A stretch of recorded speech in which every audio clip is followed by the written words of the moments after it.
Hello, welcome to Network. My name is Pumelo Lezondi with your technology and social media news. SABC Network. Now that's on Facebook, Twitter, and Instagram. It is News Network at sabc.co.za on email. This week, Twitter poll is asking if you ever imagine your life without Google as they turn 25 this year. Results of that are coming up later in the program. Firstly, here's what's coming up in this particular episode.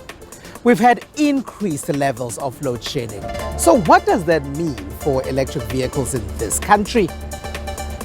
We look at details on social media fatigue. Is it a thing? And in our conversation, we chat about what happens when music is sampled and then uploaded online without permission of the original composer. There's a push for greener energy as we look towards a cleaner environment. And there are even plans for electric cars here in South Africa. But how will this work in a country where you find that from time to time we are dealing with higher levels of power cuts or load shedding, as it's called in this country? Customers across the country will begin to see custom electric delivery vehicles from Electric delivering their Woolies packages, with the EV vans hitting the road in Rosebank, Sandton and Centurion, among other suburbs in Gauteng. They are the product of Woolies' partnership with Electric, a startup company that packages electric vehicles. Woolies was one of the players, of the retailers that actually moved first, were first mover in this space in terms of converting their fleet from internal combustion engine to being electric. And we've walked quite a long journey with them. We started actually 2 years ago running a proof of concept with them. So we understood that even though electric mobility is not new to the world, but we needed to test it for local conditions. So we provide Woolworths with their vehicle, their charging, their maintenance, the insurance, all in as a solution, so that every morning, if they need to deliver, they have a charged vehicle, and it is a green vehicle, it's an electric vehicle. While South Africa has been using electric vehicles for years, with a few EVs already on their market, such as the BMW i3 and the Nissan Leaf, it is still considered a luxury. We're still at the bottom, but also there's room for improvement, and we're doing way better considering regarding EVs and charging stations. We're doing better than our African countries. We might not be where we want to be, but we are going there, we're getting there. The company says it is taking additional steps towards carbon neutral delivery by introducing electric cargo vans to its express delivery offering in Johannesburg.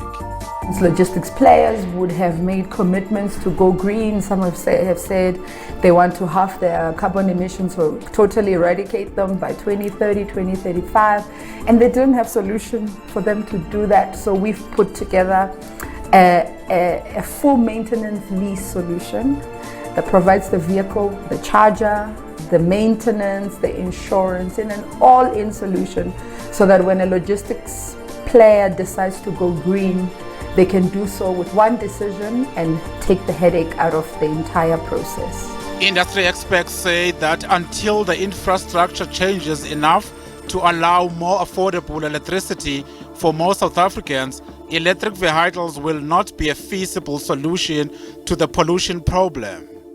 There are still a few things that need to happen before we get to that point.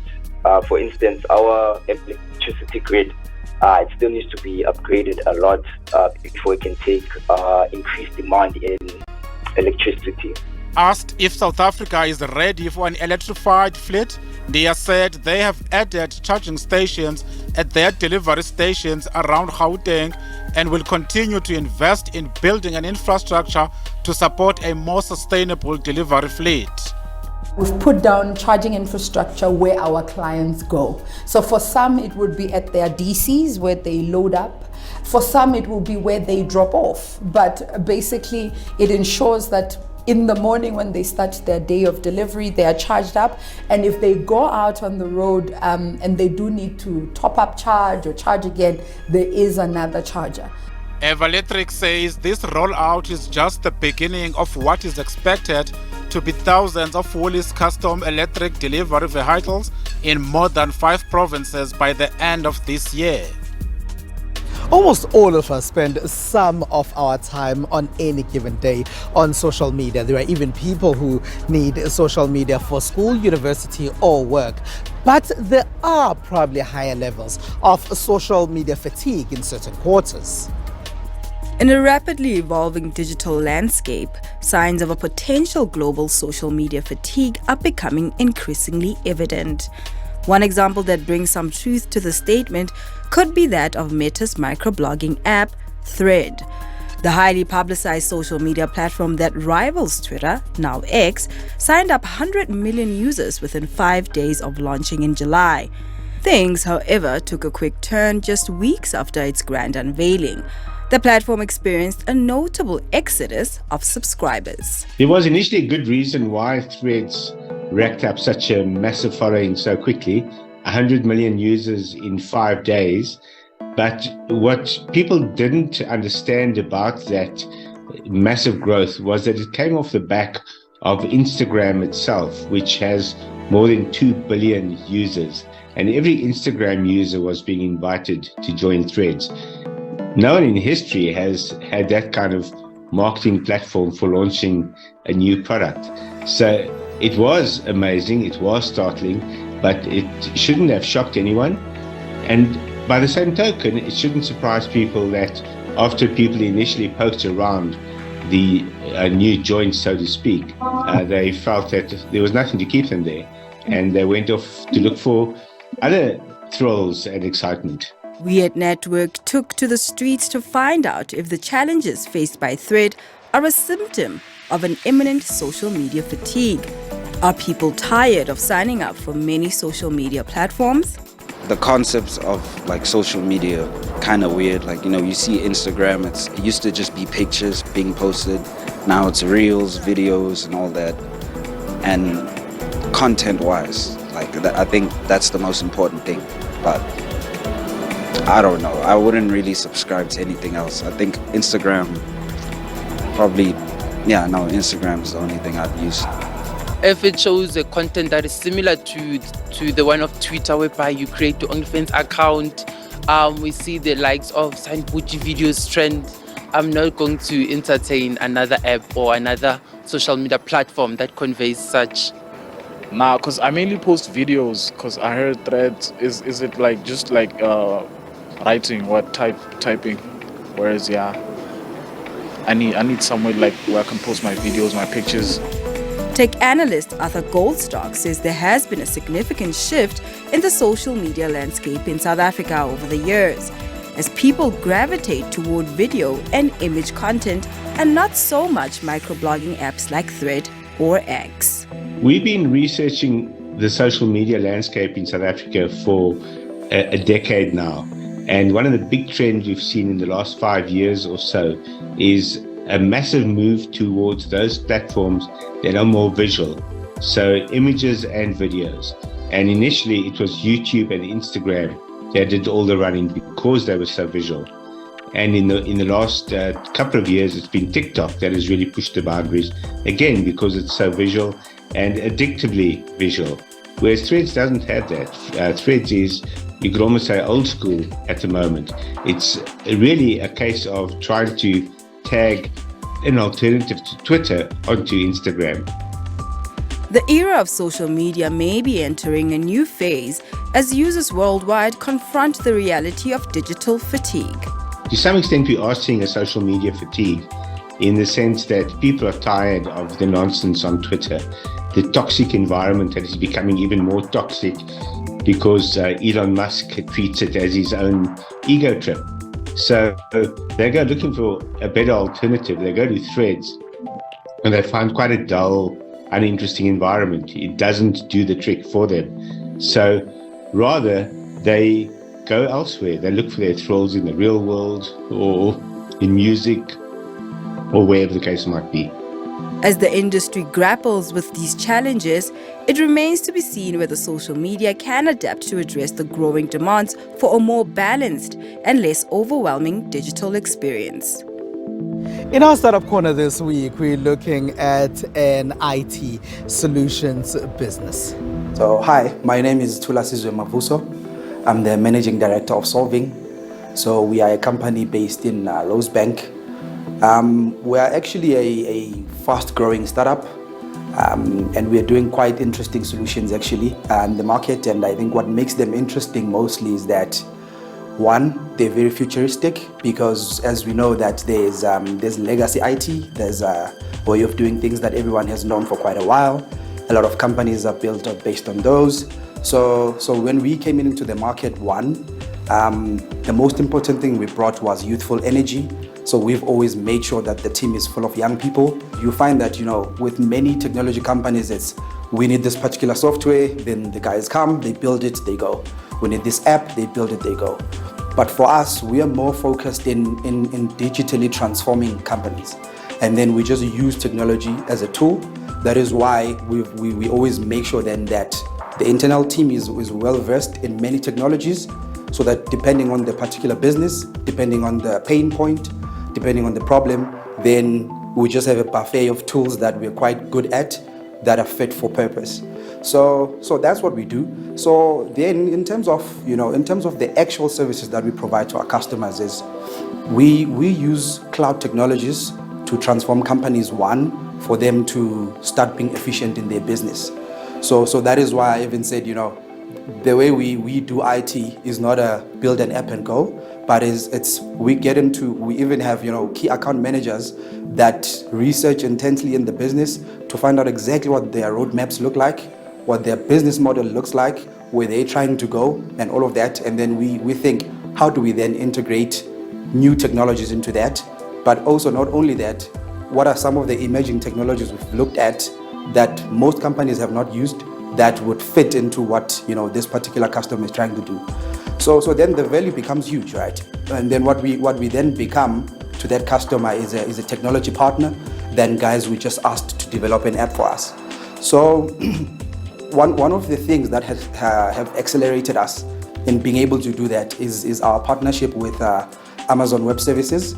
So we are advanced consulting partners with Amazon Web Services, and that is very good because, one, it demonstrates our capabilities, it demonstrates the track record we have in terms of the value we've provided to many other customers, but also it speaks to the capability of the internal team. As we have a website that is solving.io, so solving with a Y, and then we are on LinkedIn as well, solving. And the reason we called ourselves Solving, because that's what we do. We are continually solving problems. It's just that there was a modern twist to the name where we put a Y. It is SABC Network on Facebook, Twitter, and Instagram. It's News Network at sabc.co.za on email. After the break, we chat about what to do if you're a music producer who wants to sample music that you find online, or those songs that were popular in the past.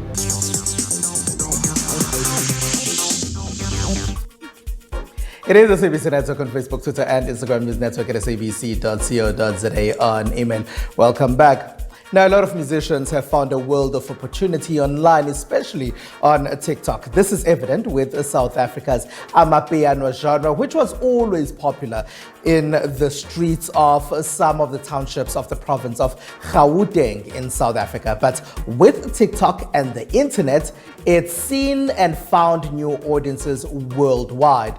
But at the same time, a few copyright infringement claims have happened because some producers who use amapiano as a genre of choice sample music from yesteryear without asking musicians if they can do that, so the composers of that music. We saw this recently with Debza DJ's Kabalungu, which went to #1 on streaming platforms, and there was a copyright infringement claim by Peter T-Net. It was removed, and then the song reappeared online again after it had sorted out those issues. And the organization that helped Debza the DJ with all of that is Empire Publishing. And from Empire Publishing, we're now joined by Munyarati Ichanetsa. Hello, and thank you very much for being a part of our network, Munyarati. Now, tell us why it's important for musicians to record or rather register their music with the different platforms. It's vitally important. It's almost like, I've also got a background in butcheries and meat, and it's almost as though you're selling the meat and giving away the offals, which is the mohodu, for free, which is also money which you could be earning. And I mean, anyone who's invested into anything would know that you'd want to make a return on investment. So by registering with all the necessary right holders, registering with all the necessary bodies, it then makes sure that the revenues flow to the correct right holders. So that now this money that you actually that is owed to you, technically it's your money, it can flow correctly, then you can reinvest. When you don't adhere to these principles, then basically, as I said, you're giving away the mohodu for free. So yeah, it's vitally important to that. And I mean, which bodies are they? So it also does depend on where you're positioned in the industry. If you're a songwriter or a producer, there's different bodies such as SAMRO and Capasso, which you would need to engage with. And at Empire Publishing, how do you help them? I work with songwriters and producers who are also known as authors and composers. My function is to technically do three things for them. It's number one is to protect your works. So it's to make sure that if you're a songwriter or a producer, no one can take your beats, no one can take your lyrics, no one can take your melodies without either compensating you or getting your permission. So we make sure of that. If there's anyone who's uploaded any music that doesn't belong to them or that maybe samples your music without your permission, we'd be the ones to issue takedowns on your behalf. The second thing is we are a member. We're also a member of the collection societies. So we become the middle person between the songwriter and the producer and the collection societies, so that's well, it just to help you to make sure that you're getting all your royalties. What happened with Peter T. Nets Kabalungu after it was sampled by Debza the DJ? And how did you assist in that regard? Because you see that the song is back online now. They came to us through my colleague Innocent, who's the territory manager for Empire, and through that they arrived and basically they had infringed the rights of a composition owned by a gentleman by the name of Peter Tinnett. They infringed on their right because they released a song and they actually used a sample. Not only did they use a sample, but obviously they used the lyrics and the melody line of the original song without permission. And when a song starts generating money, when it becomes a hit, this is when it becomes an issue. And basically the rights holders, the original rights holders, approached them and requested them to do a takedown, of which they had to comply. And then they reached out to us at Empire to assist. With regards to how we had to do it to get the song back up, we had to seek out clearance from the person who owned the original copyright, the publishing. We also tried to seek clearance from the person who owned the copyright in sound recording, which is the master. We were not able to get a clearance on the master. However, we were able to get a clearance on the publishing, hence why the gentlemen were able to go into studio and re-record the song without using an actual sample, but they were able to re-record because we got clearance of the publishing. We got that done for the gentlemen, able to put that song up. So it was a win. And what lessons can be learned from Debza the DJ? So for me, the key things are, you have to acknowledge that this industry is a business. You know, a lot of people, we focus on the creative a lot of the time, And I think we've mastered the creative. We've seen the explosion of Amapiano and the dances and and all the other genres from this rich country. You know, we see it, but we've neglected the business side. So because we do that, there's no other way to put it other than we are losing as an industry. We need to, when it comes to creating music, we have to start doing split sheets. We have to really push doing split sheets in this when the music is just being created, and get that conversation done so that notification can happen at the collection societies, and then you get your royalty as someone who would have contributed to the creation of music, whether you're a songwriter or producer. When you don't do that already, money gets messy. It gets messy. On top of that, when music is not registered correctly, then what happens is that the money freezes. If there's two claims on the same song by different people and the percentages don't match, the collection societies freeze the music, and then who loses? Again, the creators lose. All right, Munyarati Chaneta from Empire Publishing, thank you very much for being a part of our network. It is SABC Network on Facebook, Twitter, and Instagram. News Network at sabc.co.za and email. Stay with us. Welcome back, SABC Network on Facebook, Twitter, and Instagram. Here's what else took place in the rest of the world in the tech space.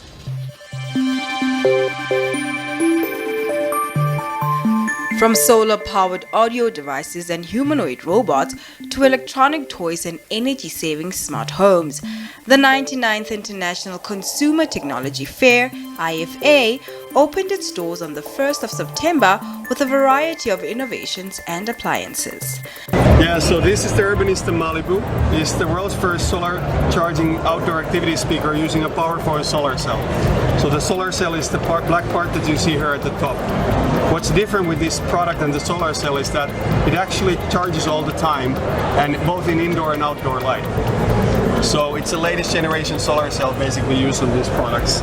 Desi was originally Grace Robot, who was designed as a machine for care, so for caring for people in hospitals. She was then repurposed as the front robot of a band, a jazz improv band, and then she came to us with the idea of creating an AI celebrities. As one of the world's largest fairs for consumer electronics and household appliances, the exhibition ran until Thursday, September 5th, having seen its first installment in 1924, and now in China. Baidu, along with 4 other tech firms including SenseTime Group, launched its generative artificial intelligence chatbot to the public on the 31st of August after receiving approval from the Chinese government.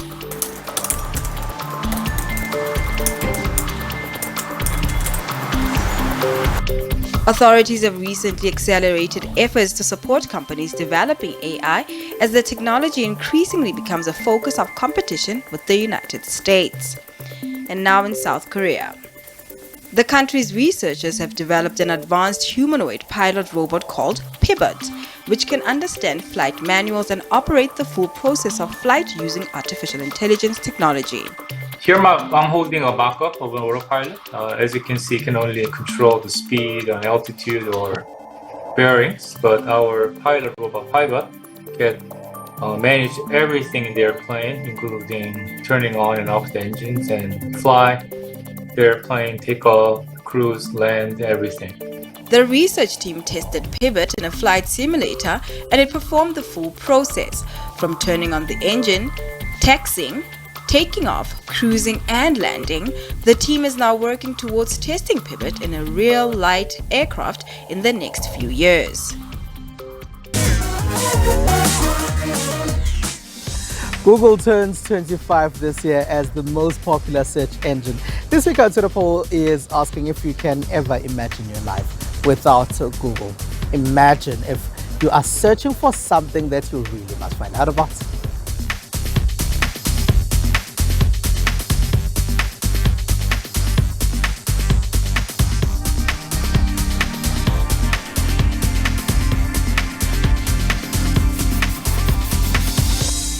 That's it. That's all we have for you. Find us on SABC Network. Now, that's on Facebook, Twitter, and Instagram News Network at sabc.co.za and email. From me, Spumele Lezondi, and the rest of the team. Have a good one. Bye-bye.